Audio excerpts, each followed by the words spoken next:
So today's guest, though, we have another guest, right? Okay. And today is best-selling author, podcast host, national speaker, and local therapist, founder of Yuma Counseling Services, Troy Love. Welcome, Troy Love. Welcome, Thank you. Troy. I'm glad to be here. And the reason that I had Troy on is because yesterday I interviewed Russ Clark, as you know, and I knew I was going to need some therapy. So here we go.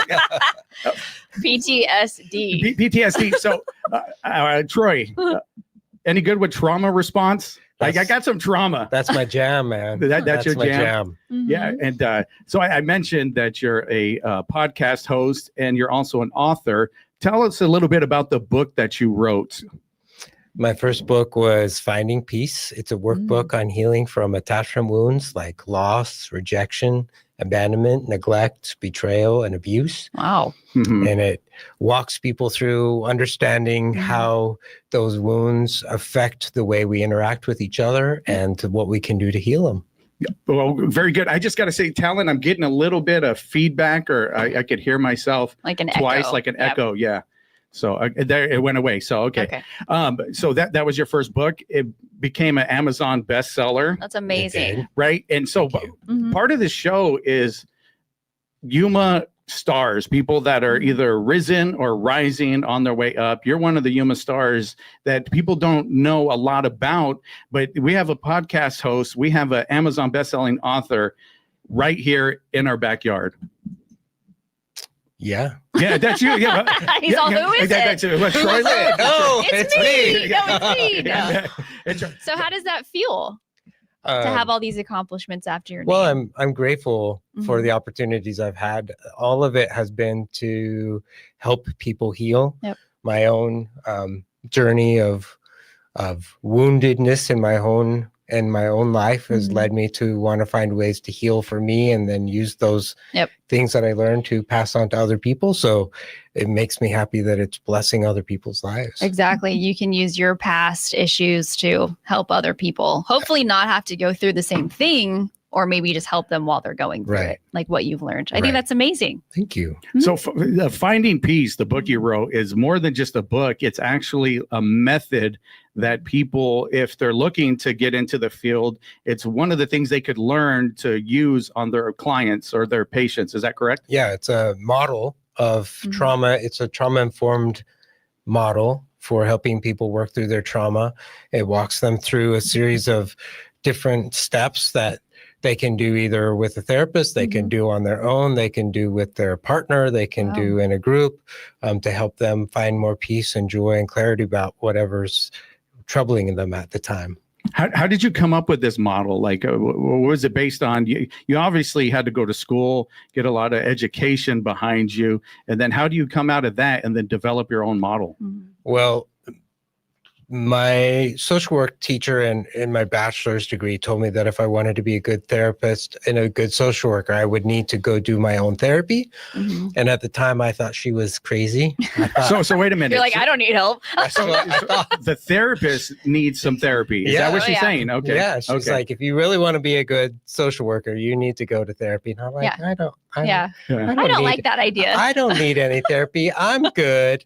Yeah. And then I moved to Pittsburgh and started working on my master's and started to struggle with some things that I had been struggling with before. And that led me to seek help and realized as I was starting to go to therapy and unpacking the things that have happened in my life, I'm like, oh, she was right. She was right. She kind of knew what she was talking about. And so, and then I graduated from the University of Pittsburgh and moved to Yuma, which at the time there was like maybe 13 therapists that all lived here in this town, and we all worked for the same company. Wow. So they really couldn't be my therapist. And so I needed to find some help. And so I found a therapist that would see me over the phone. And that was long before Zoom and any of that stuff. And I began to put a model in place to help me deal with what I was dealing with and help me make sense of what I was trying to overcome. And in the process of putting that together, I started sharing it with other clients, and they're like, this makes so much sense. Wow. And then I started sharing it with other therapists, and they're like, whoa, this is really awesome. puts some things in a simplified way to help explain what's going on. And so that's how it was born. And people kept asking me where they could read more about it, and it's like, well, it's did that get annoying at the beginning? It's like, where can I find out some more information? It's like my brain. Yeah, it's up here. I can't really tell you. So I finally wrote a book so that I could say, well, you could just go read that Just go buy my book. Yeah. Hey, that's awesome. Yeah. I love that. So yeah, go get the book. Yep. So how can you become somebody that's certified in teaching this method that has been tried and true, tested and used for a number of things? Well, the Finding Peace consulting came out of all of that. And so now part of that is training other coaches and therapists about the model and helping them use it with their clients, so they can go learn how to use that model with them through the Finding Peace consulting. And like pass it on. Yeah. It's amazing. Yeah, and I mentioned the Yuma counseling because I wanted the people to know that you have something here in Yuma, but I didn't mention Finding Peace Consulting, which is that's another avenue that you have to bring healing to people. I remember when we first met and started to work on stuff, I went to one of your retreats. Tell us a little bit about your retreats. Well, the Finding Peace retreat, one of the healing experiences for me was I went to a retreat myself, and it was life-changing for me. And the being away, being in nature, being able to just spend a specified time just working on myself was so healing. So after the book was written, I really wanted to put something together. So we created the Finding Peace retreat, and I think we've done like 12 of them now. 12 retreats now. Awesome. Wow. I'm so going to get your number. Yeah. Because these are all the things I was telling my husband I want to do. Like, I want to write a book. I want to put on like couples retreats. I want to do that as a coach, you know? So like, I have another mentor now, Johnny. Now I have Troy. So Troy, would somebody like Ronnie in the coaching, would she be able to get certified in your method? We have several coaches that are being trained in that right now. Awesome. Yeah. Yep. I'm going to be bugging you just like I bug Johnny. Okay. Bug away. Which is great. And that's one of the things that I wanted to really bring, because I love Yuma. So if you're going to love Yuma as a whole, mental health in our community to me is a big deal, right? And I have the luxury of being one of your good friends, and I see how many people need it. But you were just talking earlier off camera that you worked from 8 a.m. to 8 p.m. last night. Yeah. Right. So there's a huge need. And I know people go to you like, oh, my son, my daughter, this happened. But you're only one person. And I know you have a staff at Yuma Counseling, but there seems to be a great need for those services here. There's a huge need in Yuma. The math is correct right now, there's probably 8,000 people per each one mental health professional in this town. That's crazy. With all the different providers, and thankfully it's growing. We have 2 schools that offer local ability to get your master's in social work or your master's in counseling now. So there are opportunities for people to become mental health providers, but the need is still massive.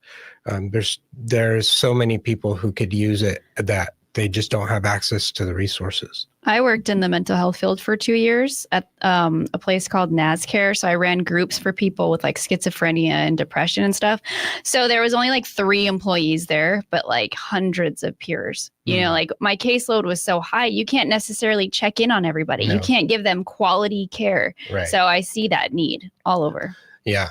And that's the challenge. Even it's changed a lot. Like I said, when I moved here, there was maybe 13 therapists, and there's a lot more than that now, but the need is still so high, and there's just not enough. So there's not enough resources for people. And then at the same time, there's still a stigma for a lot of people. They're afraid to go to counseling. They're embarrassed to tell somebody, hey, I'm going to see a counselor or going to see a coach. There's a lot of shame. It's because they're like, around what's that. wrong with you? Nothing's wrong with me. I'm actually healing by Right. doing that. So trying to debunk the shame that goes with getting help Yeah. as well is huge obstacle too. Yeah, and so one of the things you talked about, you mentioned you're not from Yuma. You're a transplant here. You've been here for a long time. You're ingrained into our community, but it's time for people in Yuma to get into that mental health field and open it up here. And you mentioned there are classes right here on this campus where we're at Right AWC, here. correct? Yes, we have NAU's going to be bringing their counseling program back. It went away for a little while, and then ASU has a campus here, and they have a master's in social work program that they do in person. In addition to, they have the online training that people can go to, but there's actually an in-person master's in social work group here that I think this is going to be their 4th year or 5th year of graduates, and they are producing masters of social work students right here in our community. Yeah, and that's what I think it's going to take. Somebody in our community that cares about our community, has a vested interest in our community, grew up here to open up a clinic, because who knows, Troy Love might not be around forever. So that's going to leave a vacuum. And then I hope through this show and people listening to the show, if they want to get in that field, they fill that void. Yeah, we need people who are willing to. We need people who are willing to help, and it is a rewarding. It's a rewarding place to work. Yeah, absolutely. So after this quick break, we're going to come back with a little bit more from Troy Love. So make sure you stick around, and we'll be back with more from Troy Love.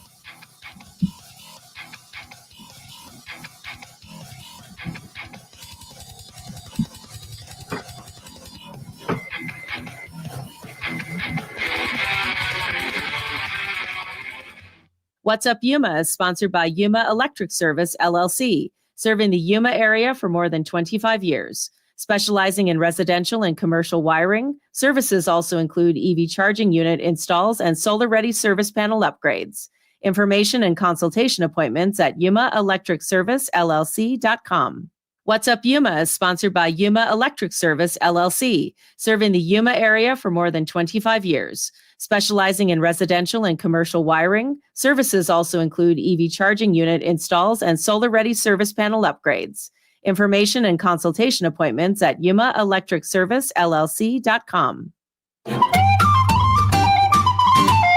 Coming up this week on High Country Celtic Radio, 4th of July is right around the corner, so we're going to celebrate U.S. Independence Day with a Celtic show featuring all-American artists. Tune in each week to High Country Celtic Radio from the high deserts of Nevada, where your hosts, Joe Bly and me, Katie Marie, bring you tunes and songs from across the 7 Celtic nations and around the world. Wednesday evening at 7 on KOFA 94.7 FM. If you are in the process of planning for your estate, please consider including KAWC, KOFA, and other charitable organizations in your will or trust. Gifts to nonprofit organizations in your estate planning can help continue your connection to the causes that are important to you. For information, call us at 877-838-5292. Good morning. This is Cecilia peeking in from the KWC newsroom to let you know that the Regional Center for Border Health is holding back to school events in San Luis, Somerton, and Parker this month. Families will be able to visit the nonprofit's walk-in clinics for free physicals, sports physicals, immunizations, and eye exam, as well as backpacks and school supplies. The events are all free of charge to attend, but parents and guardians will want to bring their children's immunization records and their health insurance cards, dates, times, and locations at kwc.org/news. Hot temperatures continue for today with daily chances for showers in the upper elevations of Arizona with some southerly winds gusting between 20 to 26 miles per hour. In Yuma, it's sunny and hot going up to 113. Clear tonight with a low of 83 in Kingman, going up to 103 degrees and down to 74 in Prescott. A 30% chance of rain showers with a high of 95. The low is 67. And in Flagstaff, the high is 86. The low is 54. The City of Yuma's Back to School Rodeo will take place at the Yuma Civic Center on Saturday, July 12th from 9 a.m. to 1 p.m. The first 2,000 students, K through 8th grade, will receive a backpack filled with school supplies. Child must be present, 1 bag per child. Details at yumaaz.gov under the events calendar.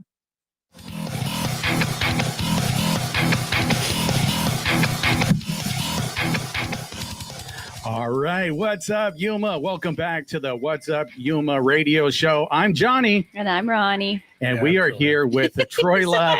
I was going to introduce you more, man. He couldn't wait. He couldn't wait. He's so excited to be on this show. This show is doing so well. Troy couldn't wait. So, yes, Troy Love, therapist, podcast host. The list goes on and on, everything you've achieved. And so it's possible, right? That's one of the things. It's possible to do. And I want to say something real quick to everybody out there. I'm doing a little bit of introduction with Troy because I want you to be a frequent contributor to the show. As much as you can pull away and come over here, I want you here. And I know you're a busy man because I mentioned yesterday, Russ was the reason why I'm on radio. But the reason I'm on this radio show right here is because of Troy Love. 100%, no doubt, without any doubt in my mind, it's because Troy Love, because he was nice enough. He let me use his office after I got let go from the other radio station. I was a little down, and he let me. He gave me a home. He gave me a home inside of his in Yuma therapy, and one day I was like, "What? I don't know what I'm going to do with my life. Right? I'm falling apart, and I'm kind of cheating because my best friend's a therapist, and he's like." Free advice. Yeah, free. Yeah, exactly. Free advice. And he said, "How about you go pitch it to KWC? Go over there and pitch the show that you want to do." And I was like, "No, they're not going to go for it." You know, it's like, I don't know. But he's like, it doesn't hurt to try. The worst they could say is no. That's right. And guess what, Ronnie? They said yes. They said yes. They said yes. So yeah, that's why I'm here on the show. So thank you, Troy. And me too. You're welcome. Yeah, thank you. Because by him getting this, I got this. So it was awesome. Well, spreading the love, right? Yes. So one of the things, again, mental health, huge, is going to be a big part of the show. So I'm hoping that we could figure out a way for those kids that are up and coming to have a pathway to, I want to have some of those professors on. Hopefully you get me in touch with those professors. I know you've given me one number for right now, but a pathway forward, because we really got to take care of each other in this community. Isn't that right, Troy? Absolutely. Yuma is a small town feeling community, and we need to be able to support each other. Yeah. Even just in the last 2 months, the number of things that have happened in this community with finding a dead baby in the trash can, and that was huge. Then different things that are going on with different things that impact our community. We need all the support that we can give each other. We really do. And it starts at this level, at a community level. That's where it starts. And somebody with the passion that cares to help. One of the things I'm dealing with, and I want to touch on this real quick before we have to go, is kids these days and the social anxiety, not getting out of their house, playing video games. We were talking a little bit on Sunday, Troy, about it, not even wanting to get their licenses anymore because everything's online. They could live in their mind, their fulfilled life inside of a dark room.